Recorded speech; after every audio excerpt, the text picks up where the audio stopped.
akan belajar IPA. Yang hari ini kita akan belajar tentang energi kinetik dan energi potensial.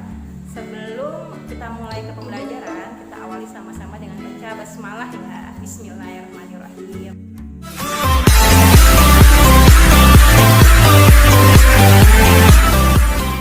Saya ingin mengulas kembali tentang energi kinetik dan energi potensial. Sebelumnya sudah sempat saya berikan penjelasan melalui video ya, walaupun mungkin yang menjelaskan bukan ustazah, namun tadi ustazah pikir dikirain lebih jelas, cuma ternyata belum jelas juga. Akan saya coba terangkan dengan cara yang mungkin yang lebih simpel ya.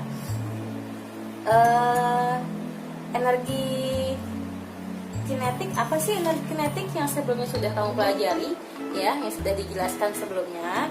Energi kinetik adalah, kalau kita mengacu dari buku paket kamu, energi yang dimiliki benda yang bergerak.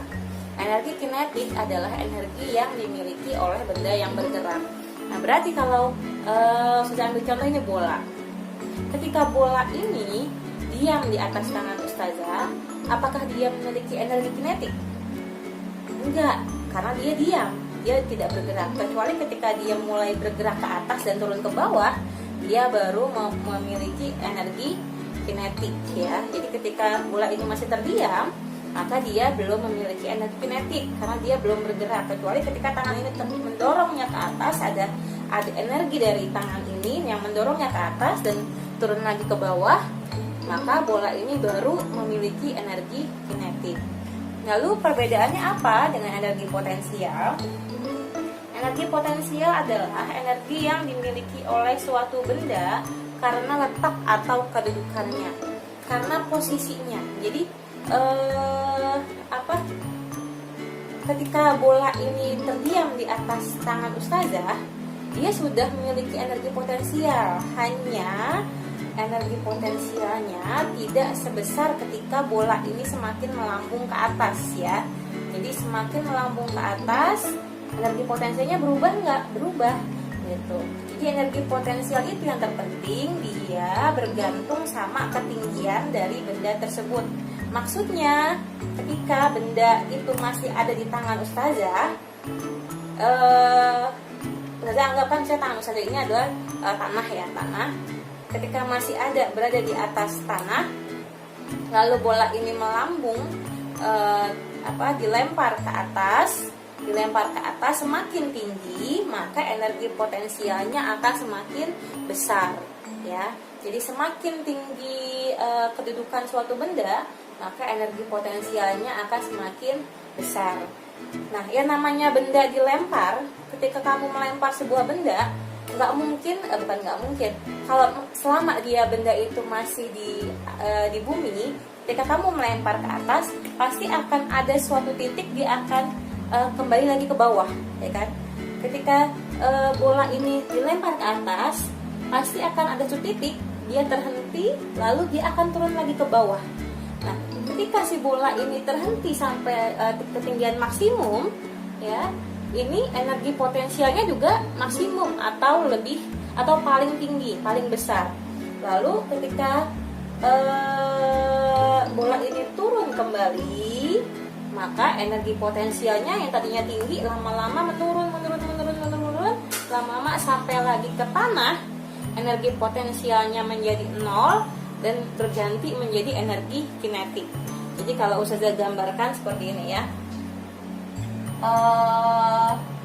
Ini bola ya, bola yang punya masanya M ya, punya masanya M. Lalu dia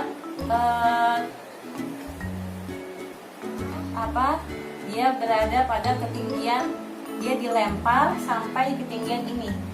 Maka di sini adalah ketika ketinggian maksimum, ketika ketinggian itu dilambangkan dengan H-nya maksimum, maka energi potensialnya juga maksimum. Lalu ketika bola ini turun ke bawah, pada saat bolanya sampai di bawah, energi potensialnya lama-lama turun semakin kecil, semakin kecil, semakin kecil, semakin kecil, lama-lama sampai di bawah, energi potensialnya menjadi 0 dan energi kinetiknya menjadi maksimum. Berarti kalau sampai ketika pada saat ketinggian maksimum, energi potensialnya maksimum, energi kinetiknya 0. Maka dalam hukum kekekalan energi ada di buku paket halaman 228 tuh ya, hukum kekekalan energi yang bunyinya energi tidak dapat diciptakan dan tidak dapat dimusnahkan. Energi hanya dapat berubah dari suatu bentuk ke bentuk yang lainnya. Hal itu dirumuskan dengan ada yang namanya istilahnya energi mekanik. Ya, ada yang namanya istilahnya energi mekanik atau disingkat dengan EM. Energi mekanik. Nah, si energi mekanik ini ketika posisinya benda itu di ketinggian paling tinggi di atas, energi mekanik dirumuskan dengan apa? EK ditambah EP atau energi kinetik ditambah energi potensial. Nah, ketika benda ini berada pada ketinggian paling tinggi di sini ya, maka EM-nya berapa? EM-nya EM sama dengan kan EK ditambah EP.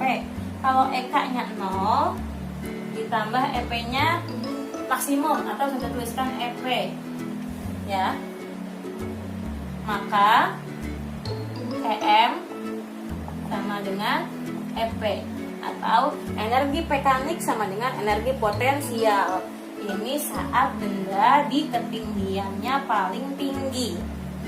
Lalu ketika bendanya berjalan, misalnya baru sampai sini nih, misal ya, baru sampai tengah-tengah, energi mekaniknya berapa? Energi mekaniknya kan energi potensialnya berkurang, cuma belum sampai 0 ya kan.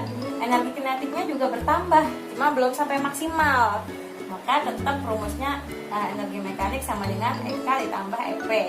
Nah, ketika sampai di bawah, tadi kan energi potensialnya lama-lama habis, terus lama-lama menjadi 0 kan karena habis. Nah, si EK-nya kebalikan, EK-nya menjadi maksimal. Maka kalau kita tuliskan rumusnya, EM sama dengan EK ditambah EP. EK-nya kan EK ya, EK, EP-nya 0. Maka EM sama dengan EK ketika saat benda itu menyentuh tanah. Ketika saat benda itu menyentuh tanah. Masya Allah ya. Sampai sini bisa dipahami ya. Nah, alhamdulillahirrahmanirrahim. Tadi kita sudah belajar tentang apa itu energi kinetik dan apa itu energi potensial. Semoga teman-teman bisa mencerna dan memahami tentang energi kinetik dan energi potensial serta mengambil banyak hikmah yang ada di sekitar kita. Oke, sudah cukupkan untuk materi pembelajaran kali ini. Tutup dengan baca alhamdulillah, alhamdulillahirabbil alamin. Tetap semangat, tetap sehat, tetap di rumah.